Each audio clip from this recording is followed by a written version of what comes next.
सबके दिल से प्रणाम करत हनी, पैर छू के। आप सबके आशीर्वाद बनल रहे।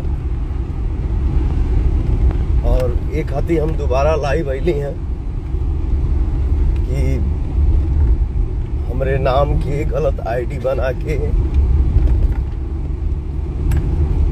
फर्जी तरीके से ये लोग पोस्ट करता, पता ना का लिखा था लोग। तो आप सबसे नहीं हो रहा, बाकी आप सब ये पर ध्यान मत दीजिए। अपने बेटा और अपने भाई के आशीर्वाद दीजिए।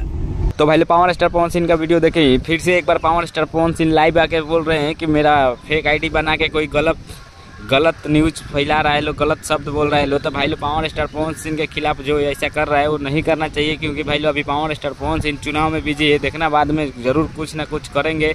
आप काराकाट वाले से कहना चाहता हूँ, जाइए पावर स्टार पवन सिंह के कैंची छाप बटन दबाइए, भारी से विजेता से घोषित कीजिए, जीत दिलाइए। पावर स्टार पवन सिंह आप लोग फैन है तो जरूर लाइक सब्सक्राइब कीजिएगा। हम मिलते हैं अगला वीडियो में, तब तक के लिए गुड बाय।